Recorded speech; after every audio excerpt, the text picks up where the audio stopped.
ప్రభువును రక్షకుడైన యేసుక్రీస్తు వారి పరిశుద్ధ నామంలో ఈ వాక్యాన్ని వింటున్నటువంటి ప్రతి ఒక్కరికి శుభములు తెలియజేస్తున్నాను. ఈరోజు మనము హెబ్రీయులకు రాసిన పత్రిక 4వ అధ్యాయము కొన్ని వచనాలు, దానిలో దాచిపెట్టబడినటువంటి కొన్ని మర్మాల గురించి మాట్లాడుకుందాం. వాటిలో కొన్ని ముఖ్యమైనటువంటి విషయాలను నేను ఈరోజు మీకు తెలియపరుస్తున్నాను. మరి వాక్యంలోని కనుక వచ్చినట్లయితే కొన్ని వచనాలు నేను చదివి వినిపిస్తాను. జాగ్రత్తగా బైబిల్ గ్రంథం నుంచి గమనించవలసిందిగా మనం చేస్తున్నాను. ఆయన యొక్క విశ్రాంతిలో ప్రవేశించుదమను వాగ్దానం ఇంకా నిలిచి ఉండగా, మీలో ఎవడైనాను ఒకవేళ ఆ వాగ్దానం పొందకుండా తప్పిపోవనేమో అని భయము కలిగి ఉందము. వారికి ప్రకటింపబడినట్లుగా, వారికి అంటే ఇశ్రాయేలీయులకు అని అర్థం. ఇక్కడ వారికి ప్రకటింపబడినట్లుగా మనకును సువార్త ప్రకటింపబడిను. కానీ వారు వినిన వారితో విశ్వాసం గలవారై కలిసి ఉండలేదు కనుక విన్న వాక్యము వారికి నిష్ప్రయోజనమైనదాయను అని రాసి పెట్టబడి ఉంది. మొదటి 2 వచనాలు.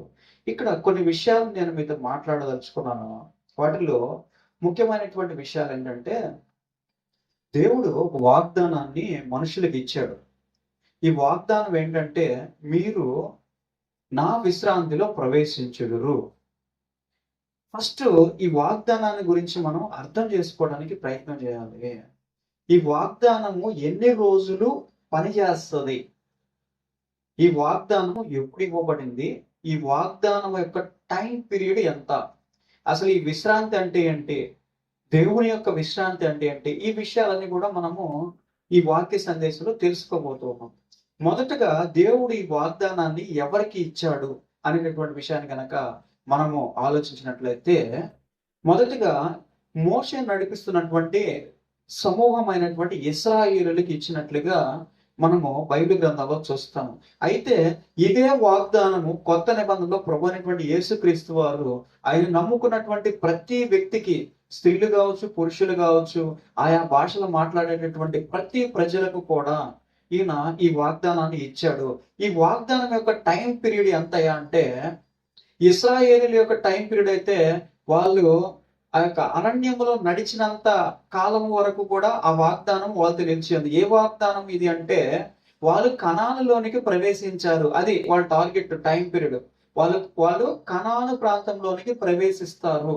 అంటే వాళ్ళ యొక్క ఆ టార్గెట్ ఏంటయ్యా అంటే, వాళ్ళు నెమ్మది కలిగేటటువంటి మంచి ప్రయోజనకరమైనటువంటి ప్రదేశంలోనికి వారిని నేను నడిపిస్తాను అనేటటువంటి వాగ్దానము ఆ యొక్క ఇశ్రాయేలు ప్రజలకు ఇచ్చినట్టుగా మనకు అక్కడ కనపడుతుంది. అయితే వాళ్ళలో విశ్వసించినటువంటి వారు మాత్రమే ఆ యొక్క ప్రాంతానికి వెళ్ళడం మనం చూసాము పాత నిబంధన గ్రంథంలో.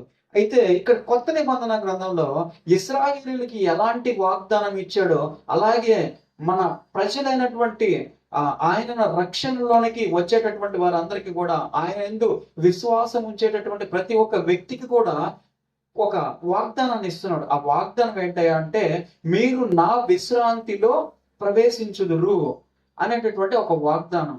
ఈయన విశ్రాంతి ఏందయ్యా అంటే, ప్రభు అయినటువంటి యేసుక్రీస్తు వారు సమస్త సృష్టిని నిర్వర్తిస్తున్నటువంటి వ్యక్తి. ఆయన మనుషులందరికీ కూడా ప్రధాన యాజకుడుగాను, దేవదూతల కంటే హై పొజిషన్ లోనూ ఉండి దేవుని యొక్క కుమారుడు అని అనబడినట్లుగా మనకి హెబ్రీయులకు రాసిన పత్రిక 1వ అధ్యాయంలోను, 2వ అధ్యాయంలోను, 3వ అధ్యాయంలోను ఈ విషయాలన్నీ కూడా రాసి పెట్టబడి ఉంటాయి. అయితే 4వ అధ్యాయంలో ఒక చిన్న పాయింట్ ఒకటి మనకి తెలియజేస్తూ ఉన్నాడు. అదేంటంటే, మీరు నా విశ్రాంతిలో ప్రవేశించుదురు. ఈ వాగ్దానం అయితే దీన్ని ఇశ్రాయేలుకి ఇచ్చినటువంటి వాగ్దానంతో కనుక పోల్చుకున్నట్లయితే, ఏ వాగ్దానంతో? మీరు కనాను అనబడేటటువంటి పాలు తేనెలు ప్రవహించేటటువంటి ప్రాంతములోనికి నడిపించబడతారు. విశ్రాంతికరమైనటువంటి ప్రదేశము అది. ఇప్పటి వరకు అయితే మీరు ఈ యొక్క ఐగుప్తు అనేటటువంటి ప్రాంతంలో మీరు ఏ విధంగా అయితే శ్రమలు పడ్డారో, కష్టాలు పడ్డారో, బానిసలుగా ఉన్నారో, ఇక మీదట ఆ ప్రాంతానికి వెళ్ళిన తర్వాత ఈ యొక్క శ్రమల నుంచి, బాధల నుంచి, కష్టాల నుంచి, ఈ బానిస బ్రతుకు నుంచి మీకు విముక్తి కలుగుతుంది అని ఒక స్పష్టమైనటువంటి వాగ్దానం వాళ్ళకి తెలియజేసి, వాళ్ళని ఏ విధంగా అయితే నడిపించాడో, కనాను ప్రాంతానికి. అదే విధంగా మరొక వాగ్దానము ఇప్పుడు ఉన్నటువంటి ఈ ప్రజల ఎడల ప్రభు అయినటువంటి యేసుక్రీస్తు వారు చేశారు. ఏంటయ్యా ఇది అంటే, మీరు నా విశ్రాంతిలో ప్రవేశించుదురు. ఇది ఈ రెండు వాగ్దానాలను కనుక కంపేర్ చేయగలిగితే, ఈ వాగ్దానం ఎవరికైతే ఇశ్రాయేలుకి ఇచ్చారో ఆ వాగ్దానము కొంతమంది కోల్పోయారు. ఎలా కోల్పోయారంటే, విశ్వాసాన్ని చూపించలేక దేవుని యొక్క మాటను మోషే ద్వారా రూఢిపరిచినటువంటి మాటను వినలేక వారు తప్పిపోయి ఆ యొక్క అరణ్య ప్రాంతంలో శవాలుగా మారిపోయారు అని బైబిల్ గ్రంథం తెలియజేస్తూ ఉంది. ఇక్కడ దేవుడు తన మనస్సును మార్చుకున్నాడు. ఎందుకు మార్చుకున్నాడు దేవుడు తన మనస్సును అంటే, ఎవరైతే దేవుని యొక్క వాగ్దానానికి వ్యతిరేకంగా దేవుని యొక్క మాట వెనక ఆయన విశ్వాసం తప్పిపోతూ ఉన్నారో వారి పట్ల ఆయన కఠినముగా వ్యవహరించి ఏమన్నాడంటే, వీరు నా విశ్రాంతిలో ప్రవేశింపరు అన్నాడు. కాబట్టి అక్కడ వారందరూ కూడా రాలిపోయినట్లుగా, ఆ యొక్క అరణ్య ప్రాంతంలో రాలిపోయినట్లుగా మనకి కనబడుతుంది. అయితే అలాగే ఇప్పుడు దేవుడు ఒక నూతనమైనటువంటి వాగ్దానాన్ని, నూతనమైనటువంటి ఒక మాట మనకి ఇచ్చి ఉన్నాడు. ఏంటంటే, నేను ఏ విధంగా అయితే మొదట సృష్టిని చేయడానికి ప్రారంభించినప్పుడు 7 దినాల లోపల కంప్లీట్ చేసి 7వ దినాన నేను ఏ విధంగా అయితే విశ్రాంతి తీసుకున్నానో, అలాగే ఇప్పుడు నేను మీకోసం కష్టపడి, మీకోసం శ్రమించి, బాధపడి, సిలువ వేయబడి మీరందరూ కూడా మారాలనేటటువంటి ఉద్దేశంతో నేను అనాదిలో వేసినటువంటి ఆ ప్లానింగ్ ప్రకారంగా, అనాదిలో నిర్ణయించినటువంటి ఆ సంకల్పం ప్రకారంగా నేను పాటుపడుతూ ఉన్నాను, ప్రయత్నిస్తూ ఉన్నాను. అయితే ఏదో ఒక రోజు ఇదంతా కూడా సమాప్తం అయిపోతుంది. ఏదంతా సమాప్తం అయిపోతుంది? మనల్ని రక్షించుకునేటటువంటి ఆయన ప్రయత్నం ఏదైతే ఉందో, మనల్ని ఆయన యొక్క రాకడ సమయానికి సిద్ధపరచాలి అనేటటువంటి ఆ ప్రయత్నం ఏదైతే ఉందో, ఆయన యొక్క సంకల్పంలో ఎవరైతే ఉన్నారో వీరందరి కోసం ఆయన అవకాశాలని పంపిస్తూ ఈ లోకాన్ని మార్చడానికి ఏ విధంగా అయితే పాటుపడుతూ ఉన్నాడో, ఈ యొక్క శ్రమ, ఈ యొక్క ఆ ప్రయత్నం అంతా కూడా, ఈ టైం పీరియడ్ అంతా కూడా ఒకానొక దినాన కంప్లీట్ అయిపోతుంది. తర్వాత ఈ వాగ్దానము నెరవేర్చబడినది అని చెప్పబడుతుంది. ఏం చెప్పబడితే, ఈ వాగ్దానము నెరవేర్చబడినది. ఏ వాగ్దానము? మీరందరూ కూడా నా విశ్రాంతిలో ప్రవేశించదు. అయితే ఇక్కడ కనుక గమనించినట్లయితే, ఆనాడు అవిధేయత చూపినటువంటి ఇశ్రాయేలు ఏ విధంగా కనాను ప్రాంతంలోనికి నడిపించబడలేకపోయారో, అలాగే ఈ వాగ్దానాన్ని కూడా కోల్పోయేటటువంటి ప్రజలు కొంతమంది ఉన్నారు. ఆయన చెప్పినటువంటి మాటను వినక, ఆయన యందు విశ్వాసం ఉంచక, ఆయన యొక్క మార్గములో నిలబడలేక రాలిపోయేటటువంటి వారు కొంతమంది ఉన్నారు అనేటటువంటి ఆ మాటలను ఈ యొక్క హెబ్రీయులకు రాసిన పత్రిక 4వ అధ్యాయంలో వివరించడం జరిగింది. ఆయన నిరంతరము మన కోసం పనిచేస్తూనే ఉన్నాడు. నిరంతరం మన కోసం ఆయన శ్రమిస్తూనే ఉన్నాడు. అయితే విశ్రాంతి ఆయనకు కూడా ఒకానొక దినాన ఆయన విశ్రాంతి తీసుకున్నాడు. ఈ సమస్త సృష్టిని నిర్వర్తిస్తున్నటువంటి సృష్టికర్త ఈ సమస్త సృష్టిని, ఈ భూమండలములను, ఆకాశ మండలములను, సమస్తమును కూడా ఆయన ఒకరోజు విశ్రాంతిలోనికి తీసుకొస్తాడు. ఇప్పుడు వరకు మీరు పడుతున్నటువంటి కష్టాలు, ఇప్పుడు వరకు మీరు పడుతున్నటువంటి బాధలు, శ్రమిస్తున్నటువంటి ఈ యొక్క కాల చక్రములన్నింటినీ కూడా విశ్రాంతిలోనికి తీసుకొస్తాడు. అప్పుడు ఎవడైతే ఆయన యందు విశ్వసించి, ఆయన మాటల యందు నిలబడి నిలకడగా జీవితాంతం వరకు జీవించి ఉంటాడో, వాడు ఆయనతో పాటు ఆ విశ్రాంతిలో నిలిచి ఉంటాడు అని చాలా స్పష్టంగా రాయబడి ఉంది. అయితే దానికోసం ప్రభు అయినటువంటి యేసుక్రీస్తు వారు ఏం చేస్తూ ఉన్నారయ్యా అంటే, ఆయన మనిషిని మొత్తం చెక్ చేస్తూ ఉన్నాడు. ఏ విధంగా చెక్ చేస్తున్నాడంటే, ఆయన 12వ వచనంలో చెప్పబడినట్లుగా, 4వ అధ్యాయం 12వ వచనంలో చెప్పబడినట్లుగా, ఆయన వాక్యము సజీవము గలదై రెండంచెలు కలిగినటువంటి ఎటువంటి ఖడ్గము కంటేనూ వాడిగా ఉండి ప్రాణాత్మలను, కేళ్లను, మూలుగను విభజించినంత మట్టుకు దూరుచు ప్రాణము యొక్క విభజించినంత మట్టుకు దూరుచు హృదయం యొక్క తలంపులను, ఆలోచనలను శోధించుచున్నది. చూడండి, ముఖ్యంగా మనిషి బయటికి కనపడినట్టుగా లోపల ఉన్నాడు, లోపల ఉన్నట్టుగా మనం బయటికి ప్రవర్తించలేడు మనిషి.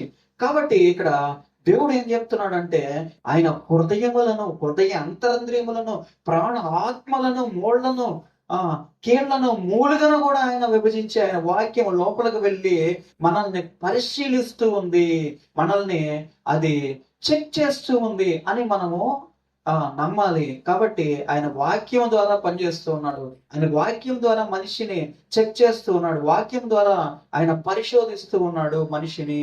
కాబట్టి ప్రతి ఒక్కరు బయటికి ఒక రకంగా, లోపలికి ఒక రకంగా, బయట ఆలోచన ఒక రకంగా, లోపల ఆలోచన ఒక రకంగా ఉంటూ కనుక జీవిస్తూ ఉన్నట్లయితే మీరు అవిశ్వాసులుగా తేలిపోయేటటువంటి ప్రమాదం ఉంది. దేవుని యొక్క వాక్యం నుంచి బయటకు వచ్చేసినటువంటి వారిగా తీర్పు తీర్చబడేందుకు ప్రమాదం ఉంది. కాబట్టి ప్రతి ఒక్కరు కూడా దేవుడు అంతరంద్రియములను చూస్తున్నాడు, హృదయ ఆలోచనలను చూస్తున్నాడు. హృదయ అంతరంద్రియములో ఉండేటటువంటి ప్రతి విధమైనటువంటి ఆలోచన ఆయనకి తెలుస్తుంది అని మనం నమ్మొచ్చు. దేవుని యొక్క వాక్యాన్ని అనుసరిస్తూ ఉండాలి అని ఇక్కడ భక్తులు రాయడం జరిగింది. అలాగే ఆకాశ మండలం గుండా వెళ్ళిన దేవుని కుమారుడైన యేసు అను గొప్ప ప్రధాన యాజకుడు, చూడండి ఎంత స్పష్టంగా తెలియజేస్తున్నాడు 14వ వచనంలో. ఇది కొంతమంది ఏం చెప్తూ ఉంటారంటే స్వర్గం నరకం అనేవి లోపల ఇంటర్నల్ గా ఉంటాయి, అవి బహిరంగంగా ఉండవు. మన బాధలే మన కష్టాలు, మన బాధలే మన నరకం, మనం పడేటటువంటి యాతనే మన నరకం, మన సంతోషమే స్వర్గం, బయట స్వర్గం ఉండదు, బయట నరకం ఉండదు. ఇదంతా తప్పుడు బోధ ఇది. నిజానికి ఇక్కడ ఇలా ఆలోచిస్తారని చెప్పేసి దేవుడు ఏం చెప్తూ ఉన్నాడంటే, ఏం రాయించాడంటే ఇక్కడ 14వ వచనంలో, ఆకాశ మండలము గుండా వెళ్ళిన, చూడండి ఆకాశ మండలం హృదయంలో ఉండదు, ఆలోచనలో ఉండదు, కథ కాదు. ఆకాశ మండలాలని మనకి కంటికి కనిపించేటటువంటి ప్రదేశాలు. ఆయన చాలా స్పష్టంగా ఆకాశ మండలాల గుండా అంతరిక్షం ద్వారా ఆయన ఏర్పాటు చేసినటువంటి ప్రాంతానికి వెళ్ళాడు. అది ఫిజికల్ వరల్డ్, అది కంటికి కనిపించేటటువంటి ప్రాంతము, మనం చూడగలిగేటటువంటి ప్రాంతము. మనమైతే అక్కడ నిలబడి ఈ శరీరంతో ఉండలేకపోవచ్చేమో, కానీ ఆత్మలు నివసించేటటువంటి ఒక ప్రాంతం అది. ఆత్మల కోసం దేవుడు ఏర్పాటు చేసినటువంటి ఒక ప్రదేశం అది. దేవుడు విశ్రమించేటటువంటి, దేవుడు విశ్రాంతి కలుగ చేసేటటువంటి మనుషులకు, ఆత్మలకు విశ్రాంతి కలుగ చేసేటటువంటి ప్రదేశం అది. అది ఫిజికల్ వరల్డ్ అని మనం అందరం కూడా నమ్మడానికి, మనం విశ్వసించడానికి ఆయన స్పష్టంగా ఏం రాస్తూ ఉన్నాడంటే, ఆకాశ మండలముల గుండా వెళ్ళిన దేవుని కుమారుడైన యేసు అను గొప్ప ప్రధాన యాజకుడు. చూడండి, ఒక వ్యక్తి, ఒక స్పష్టమైనటువంటి ప్రదేశము, ఒక ఫిజికల్ వరల్డ్, డ్రీమ్ వరల్డ్ కాదండి.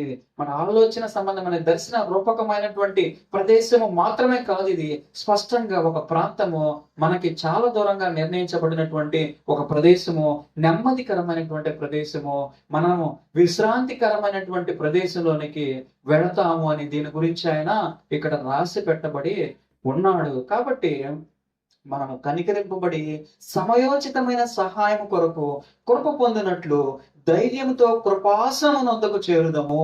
కాబట్టి మనమందరం కూడా దేవుని అందులో ఆలోచనను, ఆయన ఏర్పాటు చేసినటువంటి ప్రాంతాన్ని గురించి తలచుకుంటూ మన జీవితాంతము కూడా ఆయన వాక్యమునందు నిలబడి చివరి వరకు కూడా విజయము సాధించాలి అని ఇక్కడ భక్తుడు చెప్పి ఉన్నాడు. అయితే ఇక్కడ ఒక చిన్న విషయాన్ని గురించి నేను మీతో మళ్ళీ ప్రస్తావించడానికి ప్రయత్నం చేస్తున్నాను. ప్రభు అయినటువంటి యేసుక్రీస్తు వారు అనేక వాగ్దానాలు మనకి సంఘానికైతేనేమి, ప్రజలకైతేనేమి చేశాడు. ఆయన ఎందుకు విశ్వాసం ఉంచినటువంటి ప్రతి ఒక్కరికి కూడా చేశాడు. అయితే ఒక చిన్న ఆదికాండము 1వ అధ్యాయాన్ని గురించినటువంటి ఒక సంభాషణ ఇక్కడ చెప్పబడుతుంది. దేవుడు 1వ దినాన ఇది చేశాడు, 2వ దినాన ఫలాని కార్యం చేశాడు, 3వ దినాన, 4వ దినాన, 5వ దినాన, 6వ దినాన ఈ కార్యాలు చేశాడని చాలా స్పష్టంగా ఆదికాండంలో రాసి పెట్టబడి 7వ దినాన ఆయన విశ్రాంతి పొందెను అని రాసి పెట్టబడినట్లుగా ఈయన ఈ ప్రపంచాన్ని, ఈ యొక్క సృష్టిని కూడా ఒక సెటప్ లో ఉంచాడు, ఒక ప్లానింగ్ లో ఉంచాడు. ఆయన నిరంతరం కష్టపడుతూనే ఉండడు.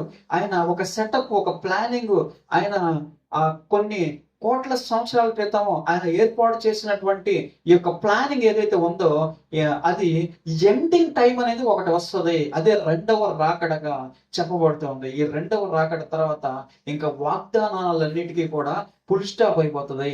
వాగ్దానాలు రెండవ రాకడ తర్వాత ఇంకా పని చేయవు.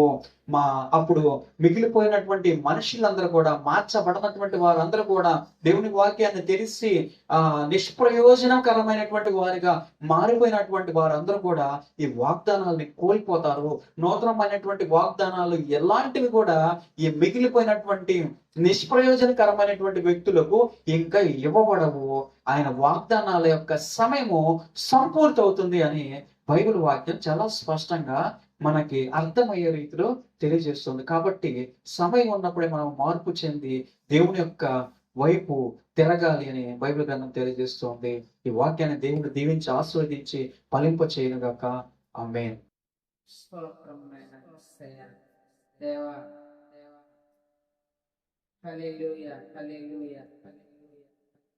ప్రభువా, పరిశుద్ధుడా, మహోన్నతుడా, మహాగణుడా, శక్తివంతుడా, బలవంతుడా, పరిశుద్ధుడా, యేసయ్యా, ప్రేమధార, మహిమ పొందుటకు అర్హుడా, సజీవుడా, యేసయ్యా, సకలమైన ఉపద్రవం నుంచి మమ్మల్ని తప్పించి రక్షించిన మా సంరక్షకుడు అయిన యేసయ్యా, ఇదిగో నాయన ఈ సమయం మీరు ప్రభువా, నాయన ఇదిగో నాయన నీ వాక్యం ప్రభువా, నా తండ్రి ఇదిగో మోషేని నాయన అరణ్యంలో మీరు 40 సంవత్సరములు ప్రభువా నడిపించిన దేవుడు ప్రభువా. కొంతమంది నాయన ఇదిగో విశ్వాసంతో ఉండి కూడా ప్రభువా నాయన యేసయ్యా, విశ్వాసాన్ని కోల్పోయిన బిడ్డల్ని ప్రభువా మీరు పాపంతో నేను క్షమించలేదు, వారిని శిక్షించినానని నాయన నీ వాక్యం సెలవిస్తుంది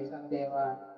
ప్రభువా నా తండ్రి, అదే విధంగా ఇదిగో నాయన కొత్త నిబంధనలో మేము ఉంటున్నాం ప్రభువా, మమ్మల్ని కూడా మీరు జ్ఞాపకం చేసుకొని అయా మా తప్పిదిబాలు ప్రభువా, విశ్వాసాన్ని మేము కూడా ప్రభువా నా తండ్రి కోల్పోకుండా నాయన నీ రాకడ వరకు నా తండ్రి మేము నాయన నా తండ్రి నీ అయ్యా నీ వాక్యాన్ని మేము ధ్యానించుకుంటూ ఒకరికొకరు నాయన ఇదిగో నాయన ఒకరికొకరు చెప్పుకుంటూ ఇది పొరపాటు, అది తప్పు అని నాయన మేము ఒకరికొకరు చెప్పుకుంటూ నాయన నీ వాక్యములో నీ శ్వాసంలో నీ రాకడ వరకు నిరీక్షణతో నా తండ్రి మేము జీవించటకు నీ కృపను అనుగ్రహించు. వద్దాక ప్రభువా అయ్యా ఏదైనా నీకు అనుకూలంగా లేకుండా జీవించుంటే మమ్మల్ని క్షమించు నా తండ్రి. అనుకూలతలోకి మమ్మల్ని నడిపించు, అన్నిటిని అనుకూలపరిచి మమ్మల్ని ప్రభువా నీ విశ్వాసంలో మమ్మల్ని నడిపించు నాయన తండ్రి. కష్టమైన, నష్టమైన, బాధైన, శ్రమైన ప్రభువా నీ విశ్వాసంలో మేము నిలకడగా నిరీక్షణగా నీ కొరకు ఎదురు చూస్తూ నాయన అయ్యా నీ వాక్యంలో జీవించటకు నీ కృపను అనుగ్రహించమని అయ్యా తండ్రి మనం క్షమించమని ఇంతవరకు ఏదేమన్నాను మాలో నాయన తప్పుడు అపరాధములు, పాపములు, అతిక్రమములు క్షమించి శుద్ధ హృదయం, శుద్ధ మనసు, శుద్ధాత్మనేనైనా అపవాది మమ్మల్ని నాయన తోసేస్తుంది అని చెప్తున్న నా ప్రభువా నాయన, అపవాదిని ఎదిరించి కఠినమైన హృదయాన్ని నాయన మేము కలిగించుకుంటూ నాయన నీతో సవాస్తము కలిగి నీ వాక్యాన్ని ధ్యానించుకుంటూ అడుగడుగున క్షణమున నీతో జీవించే జీవితం మాకు దయచేయమని ఈ విన్నపములు యేసయ్య పరిశుద్ధ నామములు ప్రార్థించి స్తుతించి అడిగి వేడుకున్న నా ప్రియ పరలోకపు తండ్రి. ఆమేన్.